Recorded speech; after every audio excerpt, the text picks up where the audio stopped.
বাংলাদেশের রাজনীতিবিদরা অনেক মজার মানুষ হয়ে থাকে। তারা মাঝে মাঝে জনগণের সামনে এমন কিছু কথা বলে ফেলে যার কারণে তারা হাসির পাত্র বনে যায়। ফেরিওয়ালারা যেমন ঘুরে আর বলে চুরি বলে রাখবেন নাকি ভাই, এরকম বিদ্যুতের অবস্থা আমাদের হবে, আমাদের ঘুরতে হবে যে বিদ্যুৎ রাখবেন নাকি বিদ্যুৎ। এই লিস্টে মাননীয় প্রধানমন্ত্রী শেখ হাসিনা, সাবেক প্রধানমন্ত্রী খালেদা জিয়া এবং ওবায়দুল কাদেরের এমন কিছু বক্তব্য রয়েছে যেগুলো শোনার পর কোনোভাবেই আপনি আপনার হাসি থামাতে পারবেন না। এই অমানবিকতা অমানবিক তো যারা অনেকদিন যাবৎ মন খুলে হাসেননি তারা ঝটপট বসে যান মন খুলে হাসার জন্য। এমন মজার মজার ভিডিওস প্রতিদিন পেতে এখনই আমাদের চ্যানেলটি সাবস্ক্রাইব করে পাশে থাকা বেল বাটনটি অন করে রাখুন। এই সময় কম, শুরু করো। নাম্বার 1। তো গাইস, প্রথমেই এই ব্যক্তিকে দেখুন। এই অমানবিকতা অমানবিক আরে তো জীবাট কেমন অনামিক অনা আরে কেনা কে চাতে হো। এই ব্যক্তি কোনোভাবেই অমানবিকতা শব্দটি উচ্চারণ করতে পারছিল না। সত্যি হাস্যকর ব্যাপার।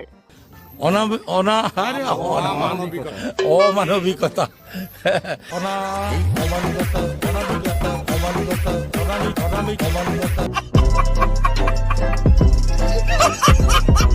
অনেকবার চেষ্টা করেও সে বলতে পারছিল না। নাম্বার 2। এখন এই চাচাকে দেখুন। নাম বললে চাকরি থাকবে না। আরে শালার মতো রাত চুপ থাক। এই চাচা কিভাবে সবাইকে জোর করে মোনাজাত করাচ্ছে। সবাই হাত তোলেন। এই শালার মতো মোনাজাত কর, মোনাজাত কর।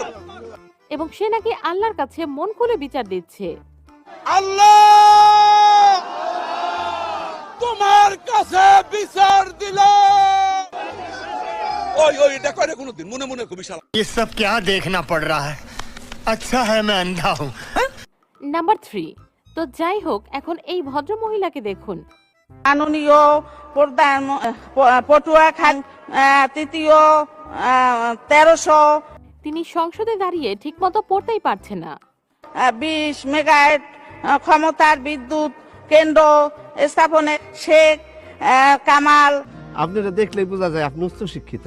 পূর্তি সেতু মন্ত্রীর পূর্তি কৃতজ্ঞতা নিশ্চয়। আমার মনে হয় সে সঠিকভাবে রিডিং পড়াটাই শেখেনি। তার এমন বক্তব্য শুনে সংসদের সবাই অবাক হয়ে গিয়েছে। সংসদ সদস্যের যদি এই অবস্থা হয় তাহলে বুঝে নিন দেশ কোন দিকে যাচ্ছে। তো যাই হোক, কারা এমন করে স্কুলে রিডিং পড়তেন তারা কিন্তু অবশ্যই কমেন্টে জানাবেন। নাম্বার 4। এখানে এই ব্যক্তিকে আল্লামা হুজুর মন্ত্রী বলা হয়ে থাকে। তিনি কিভাবে কোরআন তেলাওয়াত করছেন তা আপনারাই শুনুন।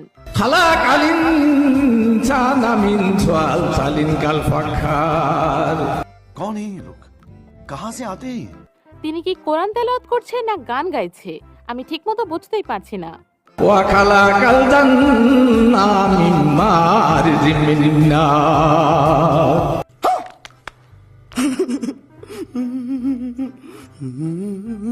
নাম্বার 5। এবার আসা যাক আমাদের সবার প্রিয় মমতা জাপার কাছে।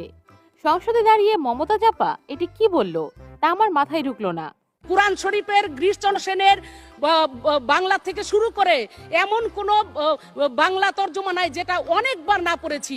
তিনি সবার সামনে বলছেন তিনি নাকি ইসলামের সকল হাদিস পড়ে ফেলেছেন। এবং শুধু তাই না, সিয়াসাত হাদিস, তিরমিজি শরীফ, মেশকাত শরীফ, আবু দাউদ শরীফ, বুখারী শরীফ, মুসলিম শরীফ থেকে শুরু করে এমন কোন খণ্ড নাই। माथा नष्ट। দেখা आपने लापरवाही का नतीजा है। এবং ইসলামের সকল হাদিস পড়ে তিনি গায়িকা হয়ে গিয়েছেন। আমি হজ করেছি, আমার মা বাবা সবাই হজ করে আসছে। আমার বাবা একজন বাউল ছিলেন, গানও করতেন। আমরা সবই করি। 5 ওয়াক্ত নামাজ পড়েন, কপালে দাগ পড়ে গেছে, আপনি তো সেলসেলায় বেচতে যাবেন। তো দর্শক, মমতা জাপার কথা শুনে আপনি নিশ্চয়ই বুঝে গিয়েছেন তিনি কতটা হাদিস বিশেষজ্ঞ হয়ে গেছেন। তার কাছে মিজানুর রহমান আজহারিও ফেল। নাম্বার 6। তো এই মন্ত্রী সংসদে দাঁড়িয়ে কি বলছে তা শুনুন। এবং 1916-17 অর্থ বছরের সম্পূরক বাজেট মাননীয় মন্ত্রী 2016-17 কয় কি 2016-17 অর্থ বছর বলা বাদ দিয়ে 1916-17 অর্থ বছর বলছে। এ কেমন মন্ত্রিত্ব তা আমার মাথায় ঢুকলো না। নাম্বার 7। তো এইখানে এই হুজুর কি দোয়া করছে তা আপনারা একবার শুনুন। জাতির জনক এবং তার পরিবারকে যারা হত্যা করেছে, আল্লাহ সকলকে তুমি জান্নাত দান করে দিও আল্লাহ। তিনি আল্লাহর কাছে দোয়া করছে বঙ্গবন্ধু এবং তার পরিবারকে যারা হত্যা করেছেন তাদেরকে যেন আল্লাহ জান্নাত নসিব করেন। নাম্বার 8, এই মহিলার বক্তব্য শুনুন। বেগম খালেদা জিয়া 2008 সালে তত্ত্বাবধায়ক সরকারের কোলে উঠেছেন, আবার কি কোলে ওঠার সাহায্য। তিনি সবার সামনে বলছেন বাংলাদেশের সাবেক প্রধানমন্ত্রী খালেদা জিয়া নাকি তত্ত্বাবধায়ক সরকারের কোলে উঠেছেন। তো এটি কেমন কোলে ওঠা তা আমি বুঝতে পারলাম না। নাম্বার 9, আবারও চলে এসেছেন মমতা জাপা। তিনি এবার বিদ্যুৎ নিয়ে কি বলছেন তা শুনুন। ফেরিওয়ালারা যেমন ঘুরে আর বলে চুরি বলে রাখবেন নাকি ভাই, এরকম বিদ্যুতের অবস্থা আমাদের হবে, আমাদের ঘুরতে হবে যে বিদ্যুৎ রাখবেন নাকি বিদ্যুৎ। শেখ হাসিনা সরকার নাকি বিদ্যুৎ এতটাই অ্যাভেলেবেল করবে, ফেরিওয়ালার মতো ঘরে ঘরে বিদ্যুৎ বিক্রি করবে তারা। আজকে কিন্তু তাই হয়েছে। আজকে আর মানুষ বিদ্যুৎ চায় না, ঘরে ঘরে বিদ্যুতের আলো পৌঁছে গেছে। নাম্বার 10, এই মহিলা আল্লাহর কাছে কি দোয়া করছে শুনুন। বঙ্গবন্ধু শেখ মুজিবুর রহমানকে যারা হত্যা করেছে, আল্লাহ তাদের যারা নির্মমভাবে তার ফ্যামিলি হত্যা করে তাদেরকে জান্নাতুল ফেরদাউস নসিব করিয়ে দিও আল্লাহ। कुछ भी বঙ্গবন্ধু হত্যাকারীদের জন্য তিনি জান্নাত চাইছেন, একটু আগে সেই হুজুরের মতো, মানে কি একটা অবস্থা। নাম্বার 11, এখানে শামীম ওসমানের খেলা হবে, বক্তব্য শুনে নিন। আসো খেলবো, খেলা হবে, খেলা হবে। তার এই ফানি বক্তব্য বাংলাদেশের গণ্ডি পেরিয়ে ভারতেও অনেক ভাইরাল হয়ে গিয়েছিল। সবার মুখে মুখে ছিল খেলা হবে। নাম্বার 12, এখানে খালেদা জিয়ার সামনে তারই লোকজন তার অসম্মান করে ফেলে। আমরা তিলকওয়ালি মুখ্যমন্ত্রী খালেদা জিয়াকে এক মুহূর্ত ক্ষমতায় দেখতে চাই না। নিচে ভালা পারা, আরে পারা। এখানে খালেদা জিয়া বসে আছে আর তারই লোক বলছে তাকে ক্ষমতায় দেখতে চায় না। আসলে এই লোকটি বলতে চেয়েছিল হাসিনাকে ক্ষমতা থেকে নামাবে, ভুলবশত খালেদা জিয়ার কথা বলে ফেলেছে। আর এক মুহূর্ত তিলকওয়ালি মুখ্যমন্ত্রী শেখ হাসিনাকে ক্ষমতায় দেখতে চাই না। তো বন্ধুরা, ভিডিওটি কি এনজয় করছেন? তাহলে ঝটপট একটি লাইক করে দিন। নাম্বার 13, তো গাইস, এখানে এই ভদ্র মহিলা ঘুমিয়ে আছে, সবাই ভেবেছে মারা গিয়েছে।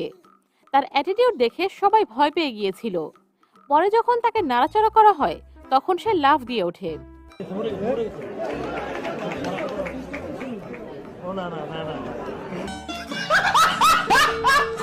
আসলে তার তখন আবেগ কাজ করছিল, বিবেক কাজ করেনি।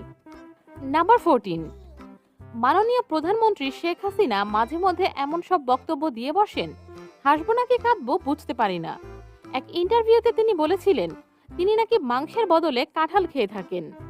কাঁঠালে কাবাব করি, মাংসের পরিবর্তে কাঁঠালটা দিয়ে আমরা ওই স্বামী কাবাব বানানো বা বার্গার বানানো। মানে এটা কোনো কথা? তিনি মাংসের বদলে কাঁঠালের কাবাব তৈরি করে থাকেন। তাছাড়া তিনি আরো একটি ইন্টারভিউতে বলেছিলেন তিনি মিষ্টি কুমড়া দিয়ে বেগুনি তৈরি করে থাকেন। তো বেগুন দিয়ে বেগুনি না খেয়ে আরো যে সবজি সহজলভ্য আছে সেটা দিয়ে খেলেই হয়, আমরা তাই খাই। মিষ্টি কুমড়া দিয়েও বেগুনি বানানো যায়। মিষ্টি কুমড়া দিয়ে বেগুনি বানানোর পরামর্শ দেন, তবুও বেগুনের দাম কমাবেন না। পেঁয়াজের দাম বাড়লে তিনি বলেন তার বাসায় নাকি পেঁয়াজ ছাড়াই রান্না করেন। পেঁয়াজ ছাড়াও কিন্তু রান্না হয়। হ্যাঁ, আমি কিন্তু করি, আমি করি। তো যখন যেটির দাম বাড়ে তিনি সংবাদ সম্মেলনে সেটির বিকল্প পদ্ধতি বলে দেন। নাম্বার 15, ওবায়দুল কাদের একটি স্টেজে বক্তব্য দিচ্ছিলেন। তিনি যখনই স্মার্ট বাংলাদেশ বলবেন তখনই স্টেজ ভেঙে তিনি নিচে পড়ে যান। স্মার্ট বাংলাদেশ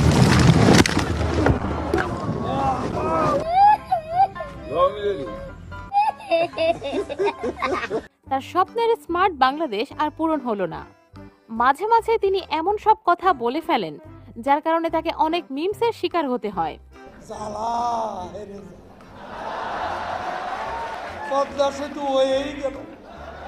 এছাড়া ওবায়দুল কাদেরের আরেকটি ভাইরাল ডায়লগ হচ্ছে মাসুদ ভালো হয়ে যাও। ভালো হয়ে যাও মাসুদ, ভালো হয়ে যাও, তোমাকে আমি অনেক সময় দিয়েছি। তার কাছে মাসুদ কোনোদিনই আর ভালো হয় না। তুমি এখানে এসে আবার কি পুরনো খেলা শুরু করছো? তুমি কি কোনোদিনও ভালো হবে না?